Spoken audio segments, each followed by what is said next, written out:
Hello అందరికి. So morning నుంచి ఒక న్యూస్ మీడియాలో వైరల్ అవుతుంది. అదే చైనాలో ఒక కొత్త వైరస్ స్ప్రెడ్ అవుతుంది అని, హెచ్ఎంపీవీ వైరస్. మరి మనందరికీ తెలిసిన 2020లో కరోనా వైరస్ ఎపిసోడ్ మళ్ళీ మన ముందుకు రాబోతుందా, మళ్ళీ లాక్డౌన్ వచ్చేస్తుందా అనే విషయాలు తెలుసుకుందాం. రిపోర్ట్స్ ప్రకారం హెచ్ఎంపీవీ అంటే హ్యూమన్ మెటా నిమోనియా వైరస్ చైనాలో వ్యాపిస్తుంది. ఇది ఇప్పుడు వచ్చిన వైరస్ కాదు, 20 నుంచి 22 సంవత్సరాల ముందు డిటెక్ట్ చేసిన వైరస్. కానీ రీసెంట్ గా ఇది శ్వాసకు సంబంధించిన వ్యాధికి దారి తీస్తుంది. చాలా మంది శ్వాస ఆడకపోవడం వల్ల హాస్పిటల్స్ కి పరుగులు తీస్తున్నారు. ఛాతీలో నొప్పి, అలాగే జ్వరం వంటి సింప్టమ్స్ తో కూడా. ఇది మాత్రమే కాదు, ఇన్ఫ్లుయెన్జా ఏ అండ్ ఇతర వైరస్ కూడా స్ప్రెడ్ అవుతున్నాయి. ఇది శ్వాసకు సంబంధించిన వైరస్. సో మేజర్ గా మన లంగ్స్ ని ఎఫెక్ట్ చేస్తుంది. లంగ్స్ లో బ్రాంకియోల్ అంటే పైప్ లాంటి స్ట్రక్చర్స్ మ్యూకస్ తో బ్లాక్ అయిపోతుంది. దాని వల్ల ఊపిరి తీసుకోవడంలో ప్రాబ్లం క్రియేట్ చేస్తుంది. సిమ్టమ్స్ కామన్ గా కోల్డ్ మరియు ఫ్లూ లాగా ఉంటాయి. జ్వరం, దగ్గు మరియు ఊపిరితిత్తుల సమస్యలు ఈ వైరస్ కి సిమ్టమ్స్. ఈ హెచ్ఎంపీవీ వైరస్ చైనాలో స్టార్ట్ అయినా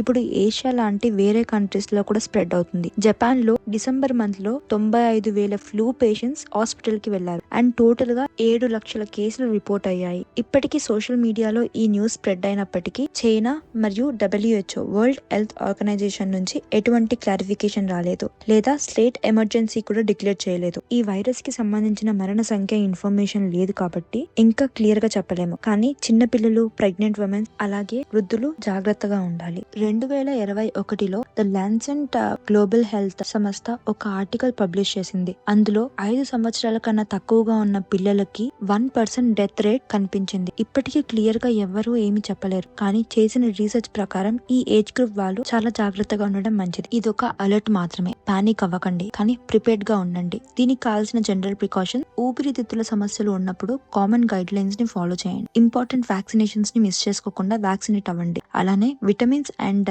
యాంటీ ఆక్సిడెంట్ ఉన్న డైట్ ని మెయింటైన్ చేయాలి. స్మోకింగ్ ని అవాయిడ్ చేయండి. స్మోకింగ్ వల్ల లంగ్స్ డ్యామేజ్ అవుతాయి అండ్ వైరస్ ఇంపాక్ట్ పెద్దగా ఉంటుంది. Water is very important, so hydrated గా ఉండండి. ఇది వింటర్ సీజన్ కాబట్టి మ్యూకస్ అలాగే ఊపిరితిత్తుల సమస్యలు కామన్ గా ఉంటాయి. అలాగే ఈ హెచ్ఎంపీవీ వైరస్ కూడా ఈజీగా అండ్ ఫాస్ట్ గా స్ప్రెడ్ అవ్వచ్చు. So be careful. ఇప్పటికీ హెచ్ఎంపీవీకి స్పెసిఫిక్ గా వ్యాక్సిన్ లేదు. సో దీనికోసం ఓన్లీ ప్రివెన్షన్ మెథడ్స్ ఉన్నాయి, అవి ఫాలో చేయండి. పర్సనల్ గా హైజీన్ ఫాలో చేయండి, మాస్క్ యూస్ చేయండి అండ్ మీ ఇమ్యూన్ సిస్టమ్ ని స్ట్రాంగ్ గా మెయింటైన్ చేయండి బ్యాలెన్స్డ్ డైట్ తో. ఈ వైరస్ ని మెయింటైన్ చేయడానికి గ్లోబల్ కోఆపరేషన్ చాలా అవసరం. సో పానిక్ అవ్వకండి, కానీ ప్రిపేర్డ్ గా ఉండండి. మనందరికీ హెల్త్ సేఫ్టీ గురించి అలర్ట్ గా ఉండడం చాలా ఇంపార్టెంట్. ఈ వీడియో మీకు హెల్ప్ఫుల్ అవుతుంది అనుకుంటున్నా. ఇఫ్ సిగ్నిఫికెంట్ అప్డేట్స్ ఏమైనా వస్తే I make sure to share with you all. So next వీడియోలో మళ్ళీ కలుద్దాం. Take care and by.